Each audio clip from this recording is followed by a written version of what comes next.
नमस्कार दोस्तों स्वागत है आप सभी का न्यूज़ इन फोकस में अफेयर्स गेट का एक बेहतरीन सीरीज। तो आज हम बात कर रहे हैं संकल्प स्कीम के बारे में जो रिसेंटली न्यूज़ में रही और पार्लियामेंट अकाउंट कमेटी ने इस पर क्या कमेंट किया है इस पर बात करते हैं। तो दोस्तों आगे बढ़ने से पहले चैनल को सब्सक्राइब जरूर कर लीजिए और लाइक करना तो बिल्कुल भी मत भूलिए। कोई सजेशन हो तो कमेंट में जरूर की डालिए।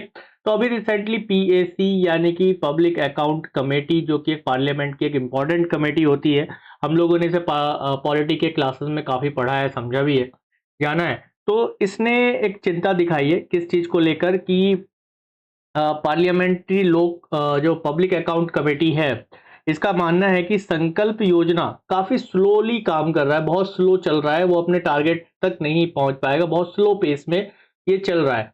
यानी कि इसकी रफ्तार बढ़ाने की ज़रूरत है और इसमें ये भी कहा गया है कि जितना पैसा इसको अलॉट किया गया था, उसका इम्प्लीमेंटेशन भी ठीक से नहीं हो पाया।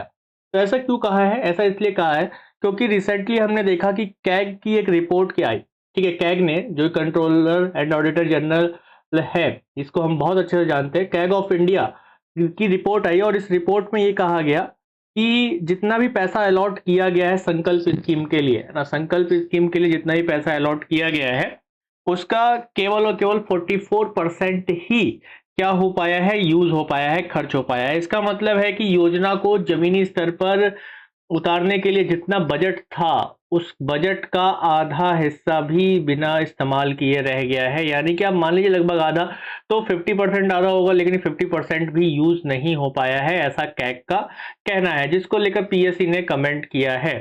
ठीक है, इसके अलावा इसमें यह भी देखा गया कि वर्ल्ड बैंक ने का भी जो मदद हुआ है, इसमें जो लोन आया है वर्ल्ड बैंक से, उसको भी यूज नहीं हो पाया है इसमें।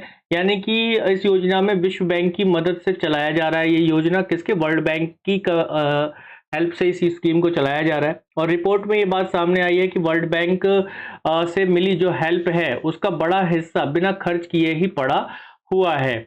और ये दर्शाता है कि योजना को लागू करने वाली संस्थाओं ने पैसे को सही तरीके से सोखने और खर्च करने की क्षमता नहीं है। यानी कि उस उनमें एब्जॉर्प्शन कैपेसिटी नहीं है। यानी कि जो भी स्कीम, जो भी इंस्टीट्यूशन इस स्कीम को चला रहे हैं, इम्प्लीमेंट कर रहे हैं, उनमें इतनी क्षमता नहीं है कि वो जितना बजट है उस बजट को यूज कहाँ कर पाए, उनको यही समझ में नहीं आ रहा है। ठीक है, तो ये कहना क्या है? पीएससी का कहना है, पार्लियामेंट्री अकाउंट कमेटी का इस चीज को लेकर कहना है और कैग की जो रिपोर्ट के बेस पर ऐसा कहा है। इसकी 44% ही यूज हो पाया है अभी तक इसको लेकर। तो यानी कि प्लानिंग में काफी कमियां हैं, काफी सारी चीजें इसमें देखने के लिए मिली हैं। यानी कि ये कहना है कि जो प्लानिंग है उसमें काफी गैप है, पैसे का मैनेजमेंट सही से नहीं हो पा रहा है और इसके साथ साथ जो इसकी रफ्तार है, स्पीड है, पेस है, वो बहुत कम है। ठीक है, ये वो काफी कम है। तो इस चीज को बढ़ाने के लिए लगातार इस पर बात की जा रही है। तो संकल्प स्कीम जो आया था, ये 2018 में इसको लॉन्च किया गया था और 2018 में लॉन्च करने के बाद इसका जो टारगेट रखा गया था, इसको कंप्लीट करने का 2023 का टारगेट रखा गया था, लेकिन अभी तक ये कंप्लीट नहीं हो पाया है। ये ministry of skill development and entrepreneurship के अंडर इस स्कीम को चलाया गया था, जो कि सेंट्रली स्पॉन्सर्ड स्कीम है। यानी कि इसे पूरी तरीके से सेंट्रल गवर्नमेंट स्पॉन्सर करती है। इसका एम क्या है? इसका एम है नेशनल स्किल डेवलपमेंट मिशन को ऑपरेशनलाइज करना, उसको क्या करना, उसको शुरू करना, उसको लागू करना, उसको जमीनी स्तर पर लेकर आना, इसका मेन उद्देश्य है। इसके फंडिंग की अगर आप बात करोगे तो फंडिंग जो है, टोटल बजट जो है इसका 4455 करोड़ का बजट अप्रूव किया गया था, जिसमें से आप देखोगे तो वर्ल्ड बैंक से जो लोन है वो 3300 करोड़ का लोन इसमें यूज हो रहा है।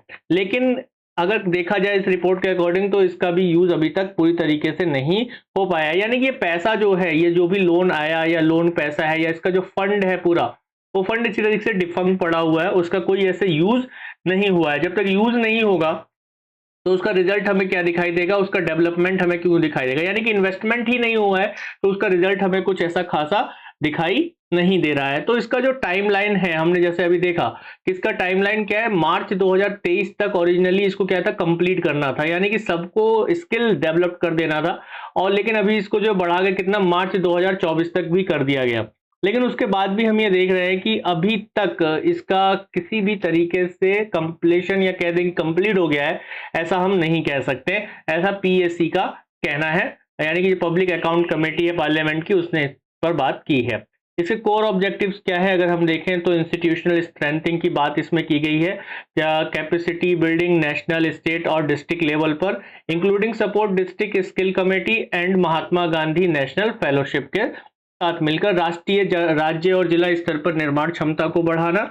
ठीक है, और इसके साथ साथ जिला कौशल जो समिति है यानी डिस्ट्रिक्ट स्किल कमेटीज हैं और महात्मा गांधी नेशनल फेलोशिप है उसको भी सहायता देना इसका ऑब्जेक्टिव रहा है। और इसके साथ साथ क्वालिटी एश्योरेंस पर भी बात की गई है, यानी कि सर्टिफिकेशन, स्टैंडर्डाइजेशन सर्टिफिकेशन करना और नेशनल स्किल क्वालिफिकेशन को एक तरीके से बढ़ावा देना, create a pool quality training, यानी कि क्वालिटी ट्रेनिंग को बढ़ावा देने की बात इसमें की है। नेशनल स्किल क्वालिफिकेशन फ्रेमवर्क, यानी कि जो स्किल दिया जा रहा है उसमें क्वालिटी होनी चाहिए, उससे ऐसा नहीं होना चाहिए कि भाई कुछ भी सिखा दिया और उसका कोई यूज नहीं हो रहा है।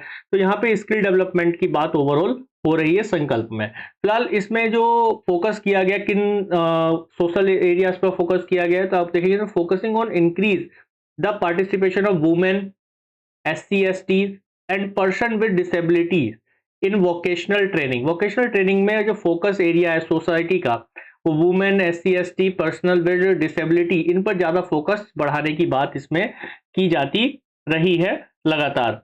तो ये हम देखें तो ओवरऑल एक बहुत इंपॉर्टेंट स्कीम है भारत के स्किल डेवलपमेंट के लिए। जब स्किल डेवलपमेंट होता है तो सोशल डेवलपमेंट भी होता है। तो थैंक यू एवरीवन लास्ट तक बने रहने के लिए। मेरा नाम त्रिभुवन जय सिंह है, आप मुझे इंस्टाग्राम पर फॉलो कर सकते हैं, और इसके साथ साथ दोस्तों अफेयर्स ग्रिड को सब्सक्राइब करना बिल्कुल भी ना भूलें। तो मिलते हैं दोस्तों नेक्स्ट वीडियो में, तब तक आप लोग सब्सक्राइब जरूर करें, शेयर कर दें अपने दोस्तों में जोरदार तरीके से। So thank you everyone once again, Jai Hind.